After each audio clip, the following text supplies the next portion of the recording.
आज 8 दिन हुआ नेशनल हाईवे टोटली बंद है। जो सेबोक से लेकर रंफू तक 4 जगह पर लैंडस्लाइड हुआ है और लैंडस्लाइड होने की वजह से NH10 जो बंगाल के पार्ट में जो है 55 किलोमीटर और टोटली कट ऑफ है।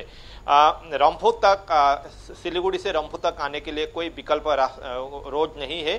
4 जगह पर वहां पर लैंडस्लाइड हुआ है और एक जगह पर जो नेशनल हाईवे का पोर्शन है और टोटली वॉश्ड अवे हुआ है। तो इसके वजह से जो 55 किलोमीटर बंगाल के पार्ट में जो है वो टोटली अभी कट ऑफ है और रंफू से कालिम्पोंग के मनसुंग होके लाभा होके गुरुबथान से बखराकोट होके बागपुल से सिलीगुड़ी जाने का जो एक अल्टरनेटिव रूट है वही रूट अभी सिक्किम के लोग यूज कर रहे हैं। जो पहले 4 घंटा का जो रास्ता था, जो रोड था, अभी वो 8 घंटा का समय लग रहा है। और सिक्किम के पार्ट को देखिए तो रंफू से रानीपुल तक का जो पार्ट है वहां पर 9 माइल पर भी बंद है, मगर इसमें एक दूसरा वैकल्पिक मार्ग है, तो इतना कठिनाई यहाँ नहीं हो रहा है। मगर यहाँ रेस्टोरेशन का काम चल रहा है, अभी हम वहीं पर उपस्थित हैं।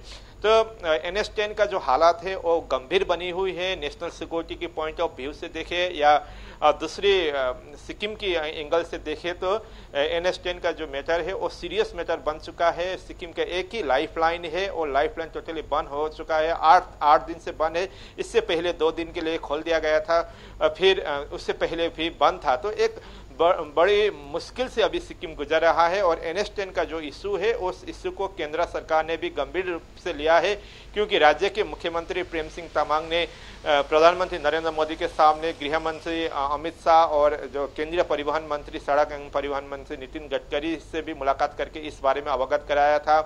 सिक्किम के जो लोकसभा के सांसद है इंद्रहांग सुब्बा, उन्होंने भी पार्लियामेंट में इस इशू को रेज किया था। दार्जिलिंग के MP राजू बिष्ट ने भी इस इशू को पार्लियामेंट में भी रेज किया था और नितिन गडकरी से मुलाकात करके बंगाल के PWD के हाथ से इसको केंद्रीय एजेंसी को में लाने के लिए अपील की थी। तो केंद्र सरकार ने भी इस इशू को सीरियसली लिया है और आगामी 8 तारीख को मिनिस्ट्री ऑफ हाईवे ने एक मीटिंग कॉल की है दिल्ली में हेड ऑफिस में, और मिनिस्ट्री ऑफ हाईवे के जो सेक्रेटरी है उनकी अध्यक्षता में ये मीटिंग होगी। और इस मीटिंग में सिक्किम के PWD के 2 उच्च अधिकारी इस मीटिंग में सहभागी बनेंगे, जिसमें सचिव डाजुल भुटिया और NS के जो चीफ इंजीनियर है KC शर्मा, वो ऑलरेडी दिल्ली के लिए रवाना हो चुके हैं। और सिक्किम के वाटर रिसोर्स डिपार्टमेंट के ऑफिसरों को भी बुलाया गया है। पश्चिम बंगाल के PWD department, water resource department और रेलवे का जो कंस्ट्रक्शन अभी चल रहा है सेबोक टू रंफू, तो रेलवे के कंस्ट्रक्शन की वजह से भी NH10 में इसका असर हुआ है, तो रेलवे के ऑफिसर को भी बुलाया गया है। NSPC का जो डैम है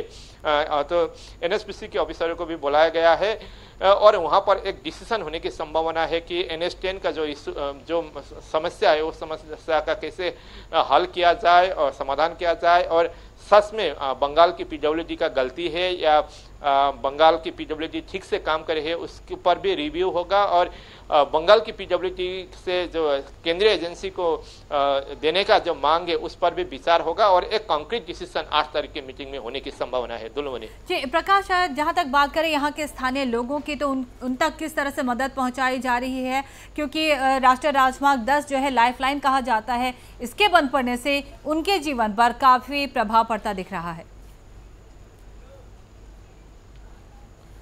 जी हाँ, इसका असर तो हो रहा है, क्योंकि इसका असर सीधा जो सिक्किम के आर्थिक क्षेत्र में भी हो रहा है और मार्केट टोटली डाउन है अभी मार्केट में, और जो प्राइस हाइक है वो भी बड़ा है, क्योंकि जो 4 घंटा का जो समय लगता थे अभी उसको 8-10 घंटा समय लग रहा है घूम के आने। तो इसका सीधा असर लोगों में हो रहा है और जो टूरिज्म इंडस्ट्री है सिक्किम का वो टोटली अभी खत्म हो चुका है, क्योंकि अभी सिक्किम में टूरिस्ट 0 के बराबर है। एक भी टूरिस्ट अभी सिक्किम नहीं आ रहे हैं और सबसे बड़ी समस्या विद्यार्थी को, जो स्टूडेंट्स है उन लोगों को हो रहा है, क्योंकि सिक्किम में, सिक्किम मणिपाल में हो या सिक्किम सेंट्रल यूनिवर्सिटी में हो, बहुत सारे बाहर के स्टूडेंट यहाँ पर पढ़ते हैं, उन लोगों का एडमिशन का टाइम शुरू हो चुका है।